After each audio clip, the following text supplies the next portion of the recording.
Welcome to Attack of the Show. Today, we're giving you the aftermath of the biggest, baddest convention of them all, E3. What went right and what went wrong? We'll be discussing the finer points of the show with some real-life industry experts. And Will has your post-E3 console roundup in AOTS hardware. He has all the inside info on the big gaming consoles. Plus, What's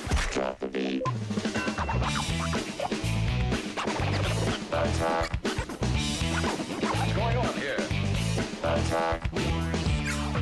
Think upon this.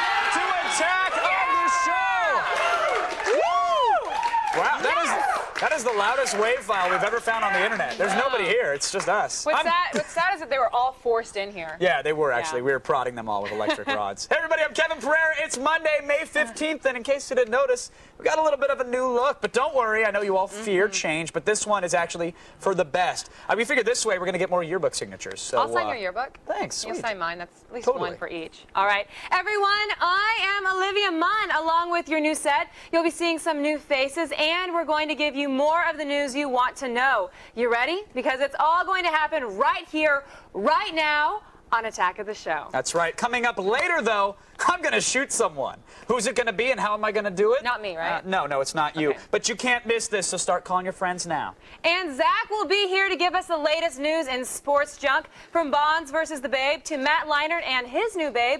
Zach has it all, so stay tuned. He's a dreamboat. But right now, let's get it started. Here's the newest member of Attack of the Show, our news correspondent. With all the big stories you care about, she's Layla Cayley, and she has the feed. Are you starving for info? No worries. I'm Layla Cayley, and I have your feed. E3 is over. Pop 2 ad reels for the hangover. Here's what caused the buzz. The Nintendo Wii completely stole the show at the Los Angeles Convention Center. People waited in line up to 5 hours to try out the motion-sensitive controllers that allows gamers to manipulate the Wii with actual movement. It now does appear that the new Nintendo console will be as revolutionary as promised. Meanwhile, Sony released its price point for the PS3 and turned some heads with its hefty price tag. The fully loaded 60-gig console will cost $600. The 20-gig version, which doesn't have wireless internet capability, will only be $100 less at $500. Better start saving, boys. And we also learned Xbox Nation won't have to wait for Grand Theft Auto next time around. The franchise smash hit will be released on both Xbox 360 and PS3 simultaneously. Mark down October 16, 2007 as the launch date. From console premieres to movie premieres, coming in at number 5 this weekend was An American Haunting, which earned $3.6 million. Fourth place went to the new Lindsay Lohan flick, Just My Luck, with $5 million, while the Robin Williams family comedy RV took third with $9.5 million. The waterlogged remake of Poseidon barely stayed afloat in second place with $20 million in its debut, and Mission Impossible 3 once again took the top spot, earning $24 million. In other movie news, George Lucas has been elusive about the rumors of the 3D versions of the Star Wars movies, but his producer Rick McCallum is talking. DarkHorizons.com reports that McCallum has confirmed they are indeed working on the 3D versions of the films. They're just waiting for more theaters to update their technology before releasing them. It's believed it will happen sometime in 2007. In other news, the U.S. government filed a motion on Saturday to intervene and seek dismissal of a lawsuit by a civil liberties group against AT&T. The suit claims AT&T, Verizon, and Bell South were secretly helping the government compile a massive database of phone calls as part of the war on terror. President Bush denied the government was miming and trolling through the personal lives of Americans. Speaking of the government, Public Enemy is known as one of the most important hip-hop acts to ever take the stage. Now they're being immortalized in comic book form.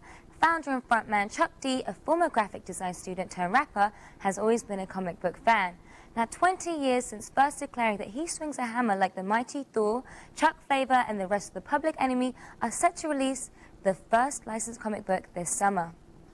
And that's today's feed. Keep it tuned to G4 throughout the day for all the news that matters. And visit us on the web at g4tv.com/thefeed. Thank you for the news download there, Layla. Now, I got to be honest, I'm a little wrecked right now. Yeah, I E3 know. last week was huge. I'm exhausted. What did you think of your E3? That was your first time, Yeah, right? I loved it. Everything about it, the passion for gaming, all the people. I know one of my favorite things was that I was able to actually use the Wii and try that out. Yeah, you bypassed all the line. I saw I the did. 4-hour queue of people were very happy to see you just scoot right on No, in. you know, I was lucky because I was going to have to wait, but someone, you know, knew who I was. So they You're welcome for that, by the way. I slipped him a 20. No, what did you think of the Wii? I gotta tell you though, you know, when you watch the demonstrations, they make it so much fun. They're just throwing it around, but Sure. you got this the screen, and you know, really all you have to do is this. You don't have to make it crazy. You can just kind of be right in here. True. Well, you can. I mean, if you want to be drastic with it, it'll still work. But yeah. I think I kind of like the fact that you can play it both ways. If you want to slash your giant sword, go ahead. If not, just give your little wrist a workout.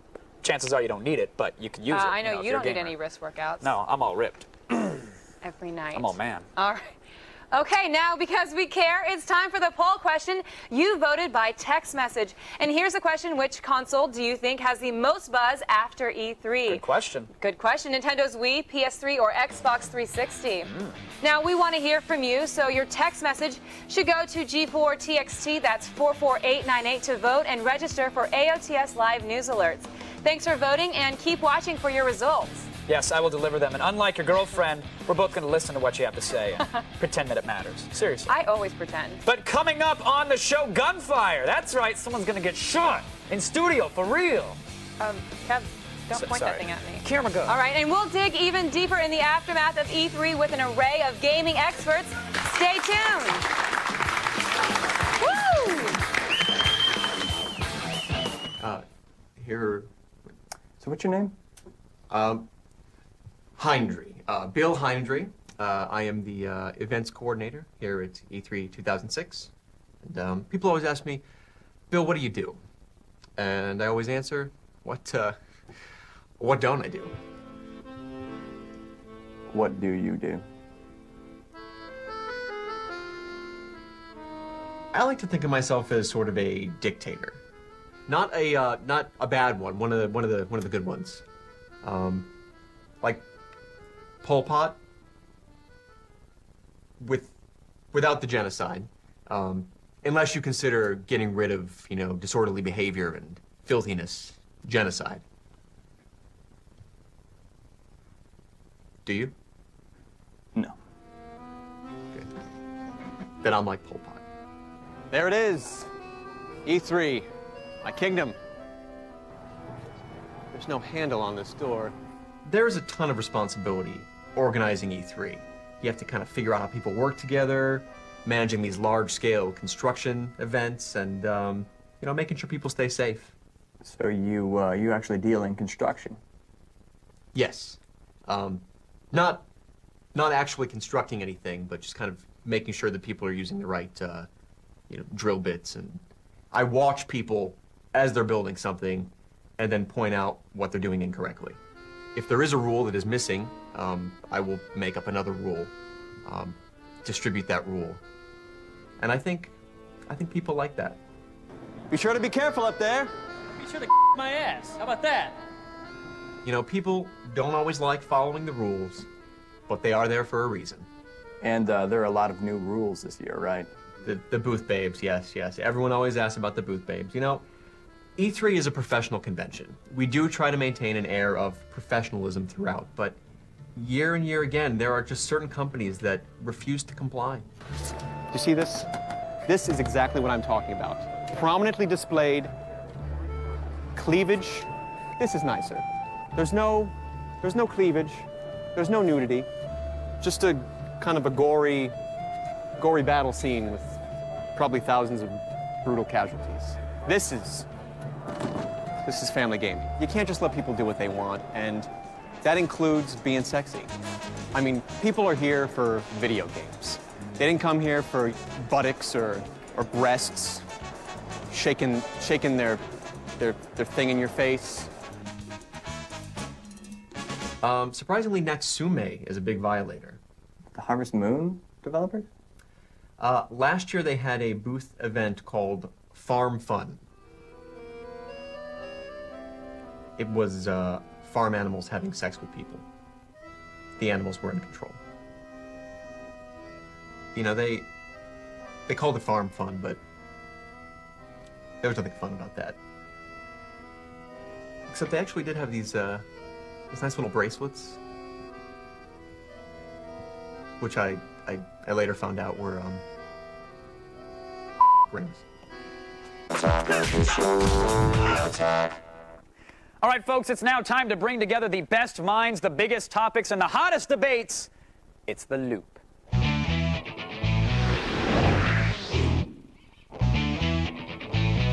All right, today we're talking E3 aftermath. What happened? Who's got the buzz? And who's dating who? We're going to find out. Now, before the break, we asked you which console would have the most people talking after E3. Well, according to our text message counting scientists at the G4 Laboratories, 65% of you thought that the Nintendo Wii had the most buzz, cleanly beating out Sony and Microsoft. Well, joining us via satellite to help make sense of it all is host of X-Play, Adam Sessler, New York Times gaming columnist Seth Chazelle, and editor-in-chief of Game Informer magazine, Andy McNamara. Gentlemen, welcome to the old attack of the show. We appreciate you joining us.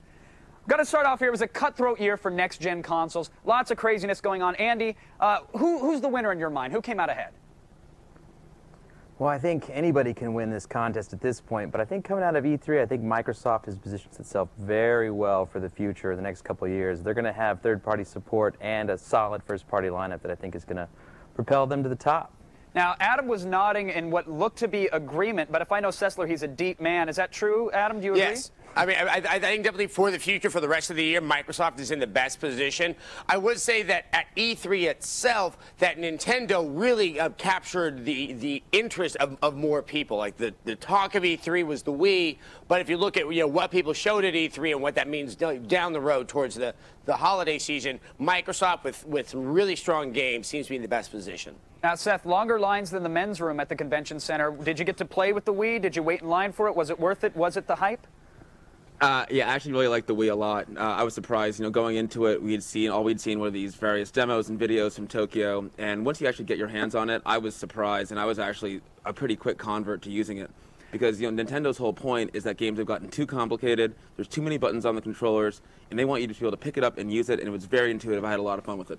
All right, so that's the hardware side of things. It looks like you guys agree with the poll. Nintendo's got it locked down. But Adam, I want to start with you. Software-wise, it's all about the games. Was there a game of show, in your opinion?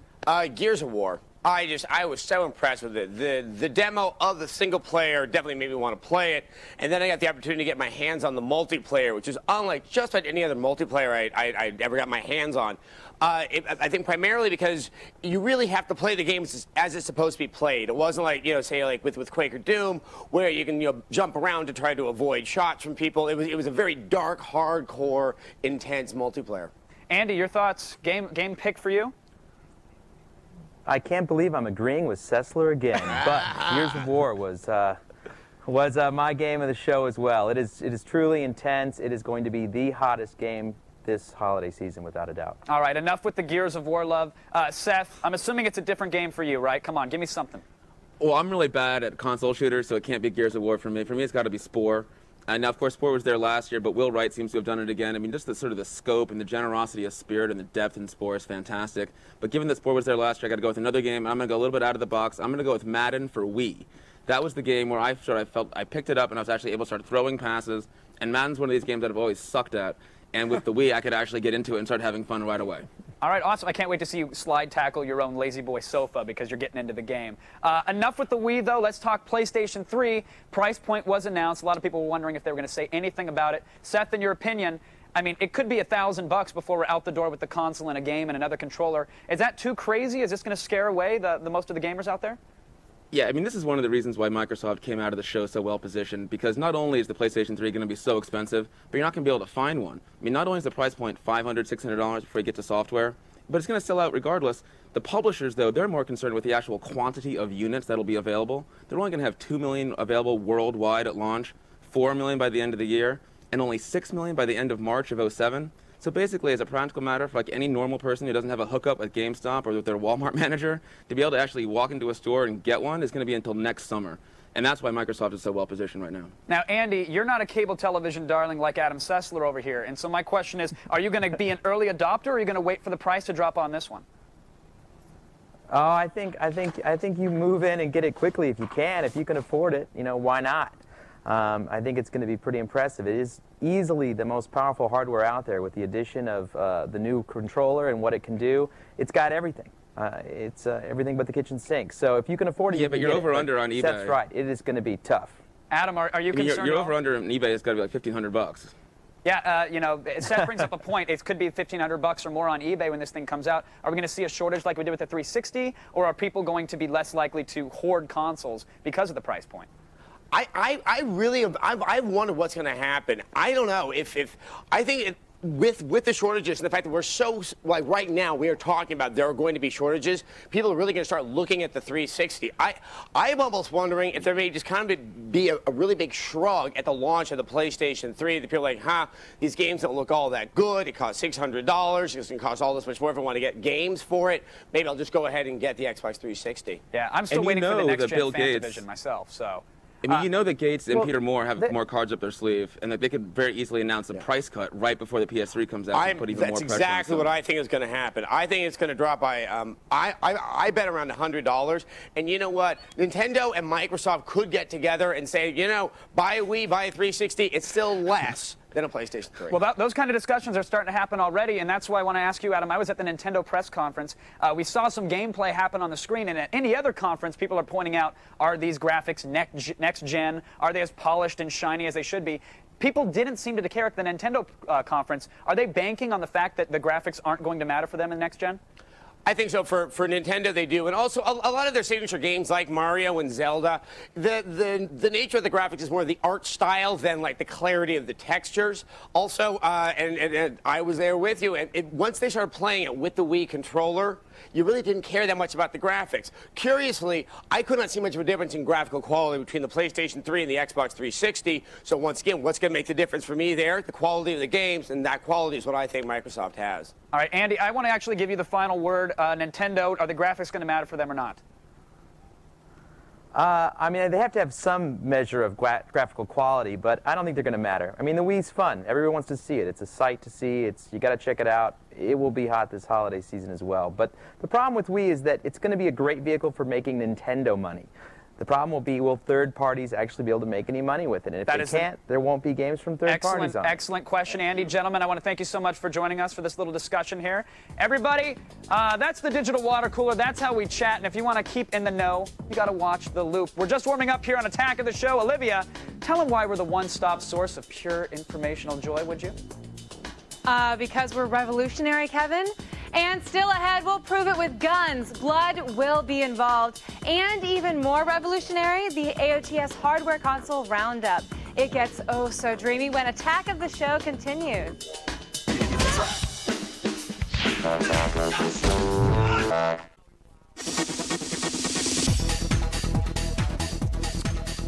Hey everybody, welcome back to Attack of the Show. Coming up in just a little while, we'll have a visit from Battlestar Galactica hottie, Tricia Helfer. Seriously, but first, I'm gonna shoot Will.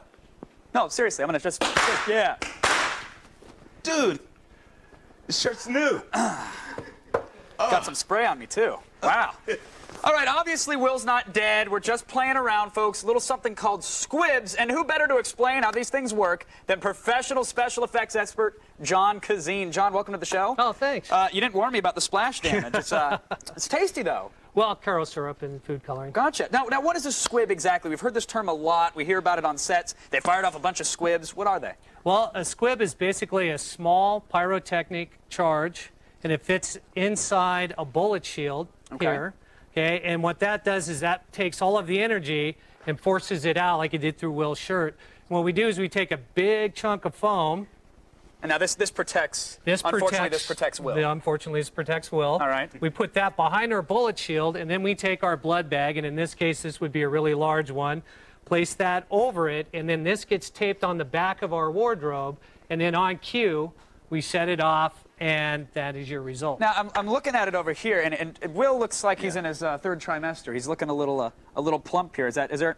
Oh, that's good. Yeah, that is good. tasty. Should add some. Why is that? Was there special padding in here to protect his delicate skin? There's actually more. I put more padding on Will to make sure that he didn't get hurt on this one, and we didn't want to pop him. So he has an awful lot of padding. Usually it's very thin for us. Now, you know, a scene like The Matrix, when you're in the lobby and there's thousands of gunshots going off and pillars are shattering and there's blood going everywhere, how much do these cost per squib, and how much would a scene like that actually cost a movie company? Well, depending on the size, but The Matrix was a very expensive scene, basically because you're looking at hundreds, if not thousands, of squibs per take, times 3 or 4 takes. So it could very easily run into $40,000, $50,000, $60,000 a take. Now, I noticed we had Will wired here, which I didn't know squibs actually had to be wired, and you got it coming into this crazy little toy box here. Now, what is all this stuff? This is called a clunker box, and this is my firing system, and we call this hardwire. And what we do is each one of those squibs has a wire that comes to it, and normally we run it down on the inside of the pants. Sure. We left it on the outside for this. Right. It wires into this box, and it corresponds with the numbers that we have. And as I set it off, it advances and shoots. You the have a squibs very off. V for Vendetta plunger here, and you just use that to fire off things, right? Exact, my firing button. That's awesome. Now, how can we do this at home, though? Because, you know, for those that are making their own films, they want to shoot their friends. Maybe they want to freak mom out come Christmas time and shoot the cat. Is it possible to make some sort of squib device to do that with? Well, there is. Pyrotechnically, there wouldn't be. You know, that would be very, very dangerous. And sure, don't try that at home, kids. We All have right, but John, licenses how do we do and it? we're professionals. But for us, you can use air, compressed air, small tubes, slightly bent. You put your blood inside of that, and you force the air through it, and then it'll go ahead and blow the blood out. In fact, a lot of times, especially in the old days, for exit wounds on heads, we would put a small tube back there and fill it full of spaghetti and brain matter, and then they would fake it and shot. We'd set that off, and that's what would blow everything on the wall behind you. That's awesome. Let's give them an angle that they might not have seen before, because we have a squib here taped to the table, and this, of course, has no clothing. It still has some padding on it, I'm assuming. And we're going to blow a blood bag now with the charge. Right. So. This is what our finished product looks like, and this hole, that tells you where the squib is, and we place that over a distressed hole in the wardrobe. And if you want, I'll go ahead and set this off. By all means, here. let's see it. It's going to be a little bit loud, and oh man! And we've blown blood all over. Jesus! So there you go. Oh, that's awesome, John. You have perhaps the coolest job I've ever seen. Thank you for coming on, man. Oh, you bet. It's a pleasure. You actually, do you mind if I shoot Will one more time? No, absolutely I'd just really not. like to give it to him. Yeah, bring it, buddy. Yeah. Oh man. Oh, yeah, that's I take it back. I have the coolest job I've ever seen. No, seriously, John, thanks for coming down. You man. bet. Really good stuff. Everybody, for more information on how you can legally shoot your friends, if you're licensed, of course, just go to attackoftheshow.com. Olivia. And still coming up in the show, Battlestar Galactica's Tricia Helfer joins us live. It'll be so good you'll want it in 3D. But up next, Zach brings you the sports junk that matters. Don't forget to change into your cool clothes over the break, because we'll be right back.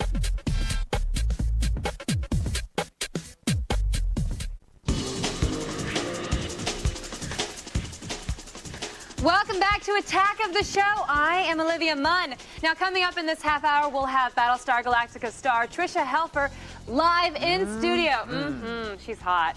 Plus, Will's post-E3 console roundup and all the good crap we could find on the internet in Around the Net. Yes, but right now, here's another look at today's top stories, care of Layla Cayley and The Feed.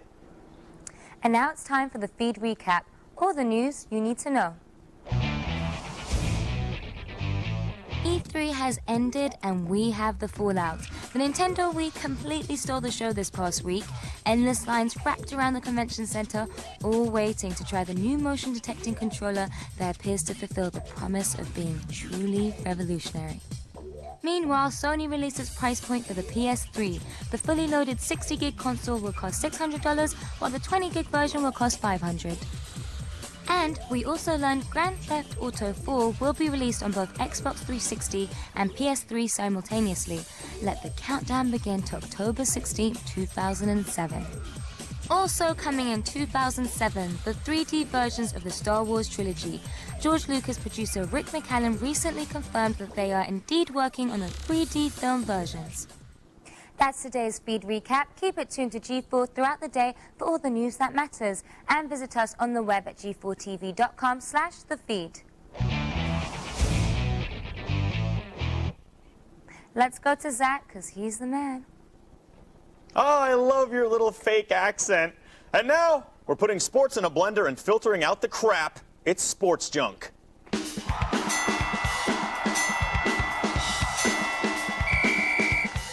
My guest today writes some of the funniest sports news for sites like The Onion, ESPN's Page 2, and most importantly, sportspickle.com. He is DJ Gallo. How you doing, my man? Thanks, Zach. Thanks for having me. I'm doing well. Absolutely, man. Now, tell us just real quickly about sportspickle.com. It's basically a blatant ripoff of The Onion, but about sports. Nice. Just satirical sports news. At least you're honest. You ripped it off. Yeah, definitely. Satirical sports news. That's what we're going to talk about here. Because this Barry Bonds guy, apparently, still chasing this guy named Beirut. What is it? Yeah, I don't know if it's a chase so much now as like a gentle stroll. He's not hitting a lot of home runs. Right. I think Babe Ruth is actually somehow playing defense on him. But yeah, it's the curse he's of the slowly Bambino. getting there. Yeah. Yeah. Well, the thing about this whole thing is that not many people know he is 150 home runs shy of Sandra Oh's record. Yeah, I think. Who's the chick from Grey's Anatomy in Japan? She's a big home run Maybe it's her uncle Sadaharu Oh, maybe that you're thinking Is that of. it? But yeah. I think he just sits at home in Japan thinking like, suck it, Barry Bonds. You still got 130 home runs to go. No steroids. He does it all on sake. So. Yeah, sake. That's the steroid of the future, in my opinion. That's how I hit a $123 in Little League all those years ago.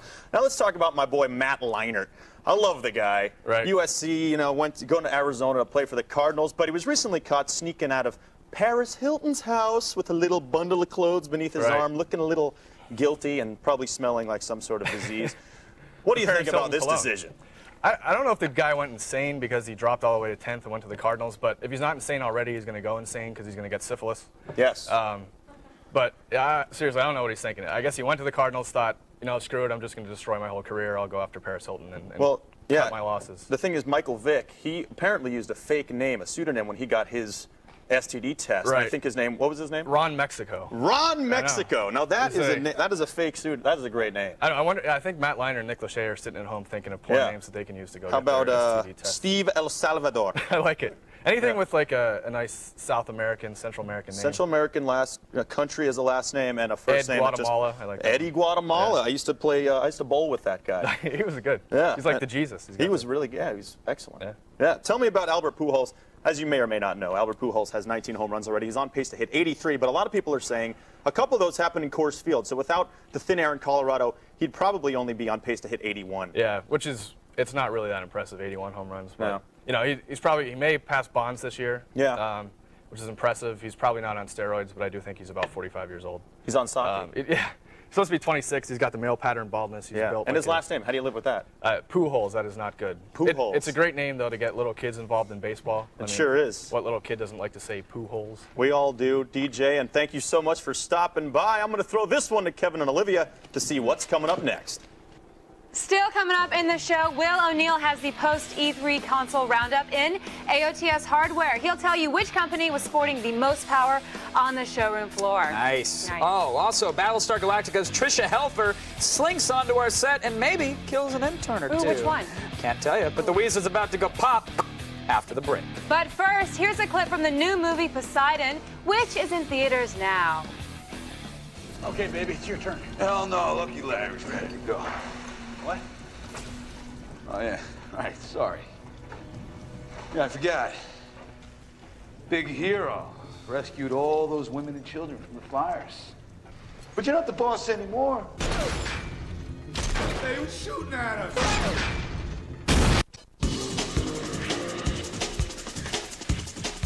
All right, our guest today is Tricia Helfer, better known to fans as the beautiful but deadly Cylon number 6 on Battlestar Galactica. Give me a second, Tricia. Thank you for joining. Wow, good scene, good stuff. Thank you. You guys just finished your second season. Giant ratings, critical acclaim, a Peabody. You earned yourself a Leo.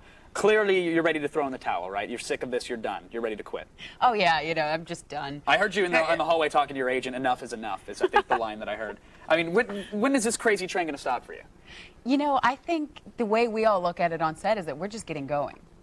Right. This is just the beginning of it all for you. This is just the beginning, and we've been so lucky with the amazing press and critical acclaim that we've been getting. So our hope is that it's going to branch out and have a few people tune in that normally would go, sci-fi? Well, Battlestar? Now, No. see, that might scare some of the guys that are already tuning in, though, because they love the sci-fi. They love that aspect of it. You're not going to ditch that in favor of a more Young and the Restless type drama, now, are you? Because that... Absolutely not. No, I'm very happy to say that the first 3 episodes that we've filmed so far, as the same or higher level of intensity and drama and crashes and space fights and everything. So Sparing no expense on season 3 then. sparing no expense. We're going right in, so nobody has to be afraid that we're slacking off at all. Now your character, it caused a nerd riot in our cubicles this morning. Normally it's over Nerf guns and they're shooting, but when they heard you were coming on, they said, okay, well, here's the deal. She's a virtual character. No, wait! It's confusing, and especially if people haven't tuned in, regularly. Right. But a lot's going to be explained the 3rd season. But you do exist. There is a solid form of you, and because you can be cloned, I mean, that's the ultimate form of job security, right? You're not going to get killed off, or even if you do, it really doesn't matter. They just wheel out another one on a cart, right? I've already been killed off once this season. But, it's sci-fi. If they want you out, you're going to be out, right? They just invent that device, that anti-cloning thing, and then they run it on you, and you're off the script. Yeah, guess what? You can't clone anymore. Right. You're done. Well, multiple number 6s, though. When do I get the scene where you're all together in a room, and, we can get a smoke machine going, some dramatic lighting, and I can TiVo it over and over again like it's a wardrobe error on the Super Bowl? When are we getting that scene? Well, we're actually going to get that scene in the 1st episode of the 3rd season. Coming right out with it. Yeah, we had, there was 2 Deannas, 2 Simons, or 1 Simon, 2 Dorals, 2... Yeah, enough about them. How many number 6s? There was 4 number 6s. That's the way I like it. I actually order that when I go to In-N-Out. That's my favorite meal of the day. It's enough from the sci-fi stuff. You're also a producer as well, correct? Yeah, well, my first foray into producing is for Canada's Next Top Model. Why do you say it like that? That's incredible. That's awesome. How's that show going? It's going great. We finished it. It's about to premiere May 31st in Canada, so it's fun, It was a completely different thing. I did it on my hiatus from Battlestar, and from the intensity of Battlestar and everything, and then going to this where for the whole time of filming was all about posing and sure. And I thought that working the camera, making it saucy. Yeah, spice. I quit modeling years ago, and I thought that I'm scared to go back into that world. I want people to take me seriously as an actor, everything like that. But then you put a runway in front of me and get music. I'm like, okay, yeah. Do it like this, girls. I wish I didn't know exactly what you're talking about, but I swore off the runway years ago, and I'm telling you, this weekend alone, I really got my walk down and was getting back on the bike, as they say. So. Well, if this wasn't like the first day of the new show, I'd make you. And I appreciate you saving me that embarrassment on TV. Thank you so much for joining us, and congrats on all the success. Everybody. Thank you. All right, everybody, Battlestar Galactica returns to the Sci-Fi Channel this fall. Miss Olivia. All right, coming up after the break, we'll surf the web and find some cool junk that you probably can't live without when we go around the net. And we'll have the AOTS hardware console roundup. Stick around.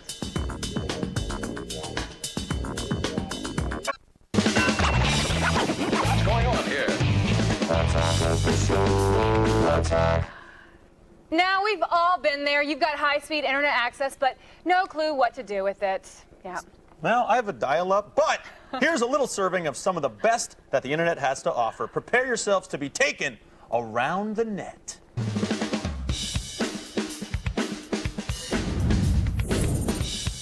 Let's get things started with the free Tomb Raider Legend PC demo that recently hit the web. The demo allows you to guide the luscious Lara Croft through her new and completely redesigned game engine. Equipped with a new set of moves and an arsenal of modern equipment, you must help Lara search for an ancient Bolivian relic. Again, this is a free demo available for download right now. Hurry, Lara needs your help. I'm coming, Laura. Next up, the rumors are true. Chewbacca has a MySpace page. Yes, the one and only Chewbacca has built himself a modest, informative page. The only problem is the poor guy doesn't have any friends. Stop neglecting the Wookiees, people. Last time I checked, R2-D2 had just approved his 5,000th friend. That's 5 Gs. Meanwhile, poor Chewie can barely crack a hundy. Chewie also lists himself as a smuggler who enjoys killing random stormtroopers in his spare time. He makes about 60 to 75 thou a year. Righteous bucks. And he doesn't want any children. He'll be in our top 8. Why isn't he in yours? That sounds like a dating ad, by the way. I'll call him. And finally, we have the Google Maps Guide to Ghostbusters. If you're a fan of the movie and a fan of Google Maps, and who really among us isn't, you can now locate all of your favorite scenes from the movies using this handy little map. All of the filming locations are mapped out, taking full advantage of the Google Earth satellite. Clicking on a Ghostbusters icon brings up a screenshot from the film to help illustrate exactly where each part of each film was made. It finally answers the lifelong question, can Google Maps get any nerdier? I don't think so. No. They could. They could? Yeah, they could. All right. Well, maybe we could put your map on there. Yeah. Your little home. Well, I had it tattooed on my back like Prison Break. Like Prison Break? Did you get out of it? Yes, I did. Awesome. Thank you. All right. That's enough info. No more internet for you today. None! None! Be sure to visit our website for the links to everything we downloaded last night. Because until you visited attackoftheshow.com for those links, you haven't been around the net, people! And now, here's Kevin with more on the gaming systems that rocked this year's E3 show. Yes, thanks, Zach. You know, E3 had it all. It's the expo that changes everything year in and year out. And our tech expert, Will O'Neill, caressed all of the new consoles on display. And here he is with his official report.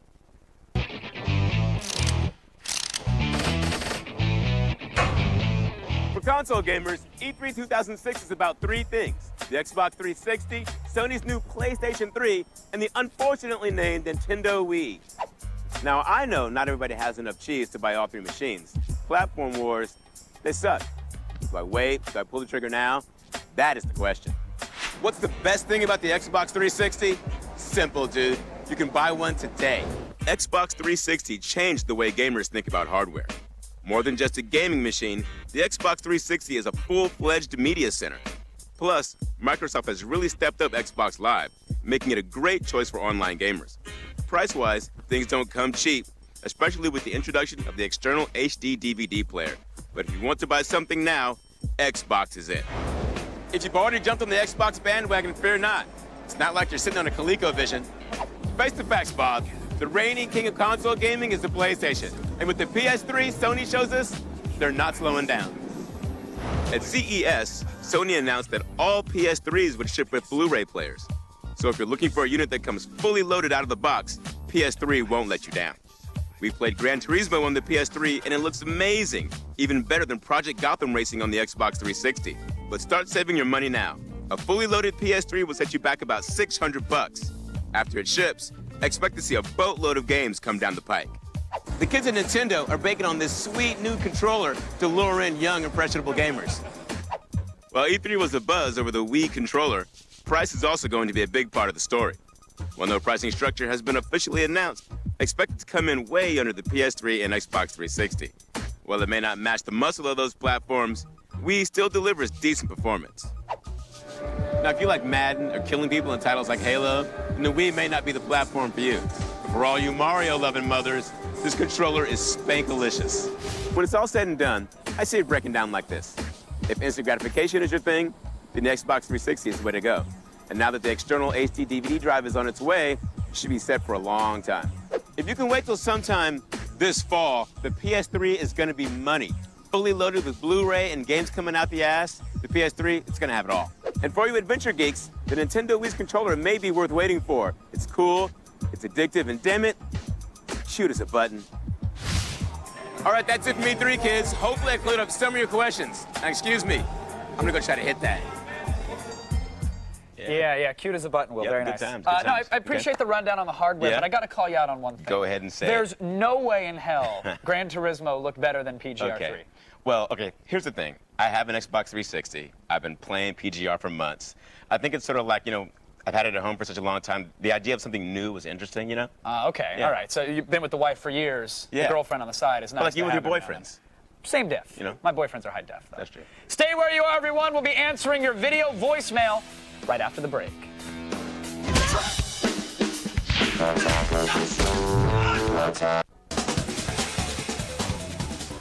Old school. I like it. Bring it back. All right, everybody, let's check our video voicemail. This is the part of the show where you can ask us questions about what's going on in your world. Yeah. Seth from West Roxbury, Massachusetts, has a question about the Nintendo Wii. Seth? This is Seth from West Roxbury, Massachusetts, and I had a question for you. Now that you've had the opportunity to try out the new Nintendo Wii, is it as revolutionary as Nintendo suggests? Let me know. Good question there, buddy. I got a chance to play with it at E3.